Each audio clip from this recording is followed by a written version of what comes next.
What's happening, everybody? Hello, and welcome back to Total Blast, where we discuss about everything Marvel and the MCU. A cleverly hidden Easter egg in She-Hulk Episode 2, confirming Wolverine's existence in the MCU, shows an article about a man fighting with metal claws in a bar brawl. This came immediately after Marvel Studios unveiled Kamala Khan as the first MCU mutant, and we also anticipate hearing more about mutants at D23.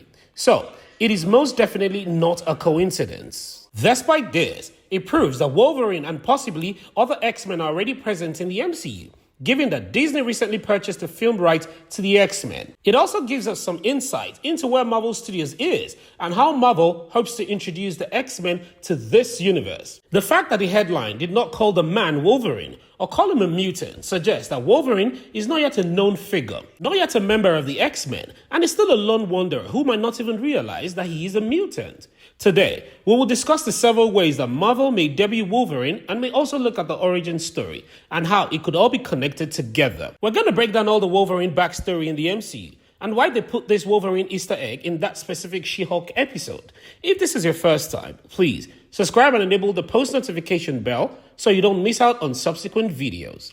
Okay, so as we piece together the MCU Wolverine history, here are two things to bear in mind. First and foremost, Marvel always decides when they would stick to a story or a character from the comics, or when they would borrow things from the other character's story or even write their own narratives, when it suits their purpose.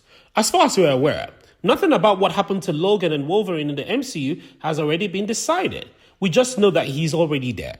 Now, unless Marvel Studios intends to completely alter his origin story, which is unlikely, we can sort of guess what happened. Many people once preferred that the origin of Wolverine remains a mystery, but that is no longer the case. James Howlett, better known as Logan, has a well-established comic book origin that is not consistent with the MCU timeline.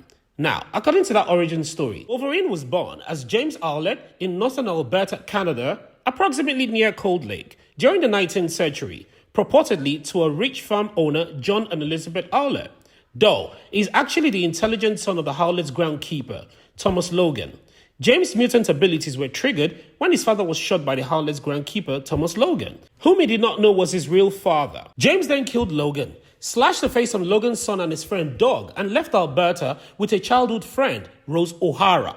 Now, aside from Logan, Marvel Studios has already shown us different mutants on screen, and that mutant is Namor in the most recent Wakanda Forever trailer. This proved that mutants have been around long before the snap in the blip. Namor's history and origin can be dated way back. Now, considering the time and age of the comics, James Howlett, which is in the 1990s, I think the route Marvel's gonna take is to say that mutants have already been there.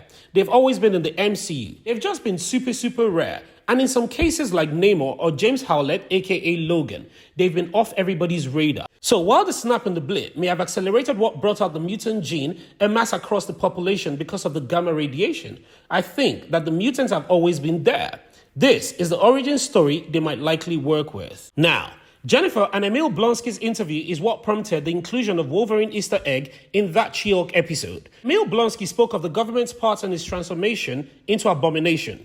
What's more important is they're dropping the Wolverine Easter egg while they're also giving us a reminder of what the government's role has really been in the MCU, starting with Captain America, the first Avenger, and also the government's role in birthing Weapon X. Weapon X was a codename for a secret US government project intended to deliberately induce superpowers for military purposes. It was the 10th installment of the Weapons Plus program. In the case of Weapon X, the mechanism was genetic engineering, specifically creating mutations in normal human and enhancing pre-existing mutations. The successive project had Roman numerals, so Weapon X was the 10th such project. After all, there was more to the Wolverine Easter egg in She-Hulk than just the article. It progresses deeper, so it's all connected together. This could actually be the way Wolverine will be introduced. The main concern now is where they will finally introduce Wolverine.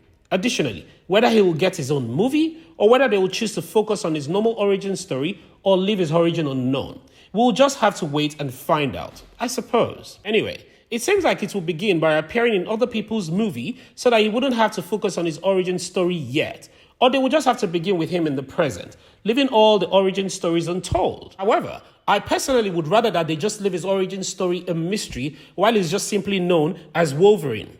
How do you think Wolverine will be introduced into the MCU? Which origin story do you want him to adopt?